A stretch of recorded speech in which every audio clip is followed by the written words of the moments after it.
Cette vidéo est sponsorisée par Audible, numéro 1 des applications de livres audio et de création audio. Si cela vous intéresse, restez jusqu'à la fin de la vidéo pour en savoir plus. Il est désormais de coutume de voir la croix verte signaler les pharmacies dans les rues françaises. Mais saviez-vous que leur adoption comme marque collective des laboratoires date seulement de 1984 ? Remontons le temps pour comprendre l'origine de cette enseigne.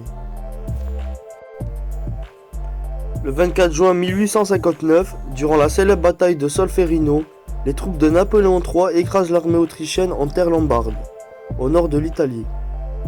L'humaniste suisse Henri Dunant improvise alors un secours aux militaires et civils blessés avec l'aide des populations locales. Et le bienfaiteur ordonne des soins à tous, qu'importe leur camp.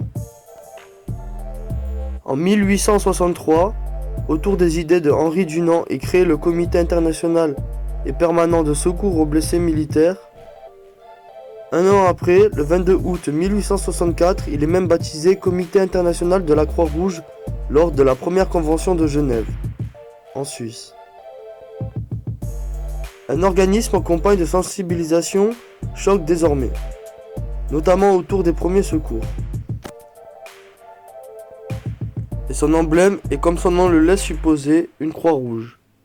Voilà pourquoi tout naturellement, les pharmacies adoptent cette croix rouge, symbole du secours. Une croix simple, dite grecque, c'est-à-dire à 4 branches égales et à fort empattement. Mais en 1913, les instances gouvernementales veulent éviter l'amalgame entre les officines grand public et la Croix-Rouge.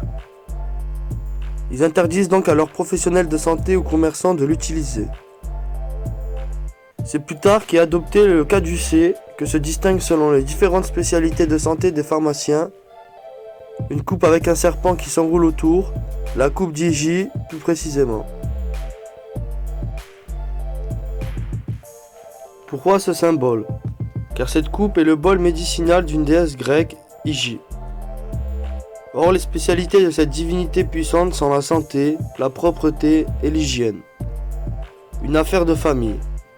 Car elle a pour père Asclépios, dieu de la médecine, et pour frères et sœurs des médecins ainsi que des spécialistes de la guérison, de la convalescence, etc.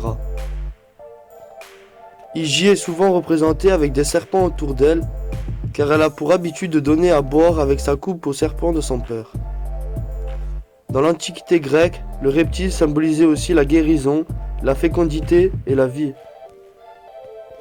Mais bon, la croix reste quand même plus facile à représenter qu'un caducée. Les pharmaciens décident donc, pour contourner l'interdiction de la Croix-Rouge, de l'afficher de couleur verte. Un choix qui a plusieurs explications non officielles. Pour certains, il s'agirait de souligner la provenance végétale des médicaments. D'autres évoquent l'hypothèse de l'hommage aux médecins militaires qui, depuis la Révolution française, devaient arborer un brassard vert lors de leur intervention. Une couleur verte porteuse d'espoir, donc contrairement au théâtre où elle serait plutôt synonyme de malheur. Quoi qu'il en soit, c'est finalement assez tardivement, en 1984, que la croix verte est déposée et adoptée comme marque collective par le Conseil national de l'ordre des pharmaciens. Merci d'avoir visionné cette vidéo jusqu'à la fin. Si tu as soif de savoir, de connaissances et que tu vas apprendre tout en te divertissant, les plus de 400 000 livres et enregistrements audibles sur tout sujet confondu sont faits pour que tu puisses t'instruire et suivre tes activités en même temps. Si tu es intéressé ou que tu veux simplement soutenir notre chaîne, je t'invite à cliquer sur le lien en description et à prendre ta période d'essai gratuite pendant 1 mois. N'oublie pas de t'abonner à la chaîne et de laisser un like si tu as appris des choses ou que tu as aimé nos explications, ainsi que d'activer la cloche pour être tenu au courant de nos prochaines sorties de vidéos.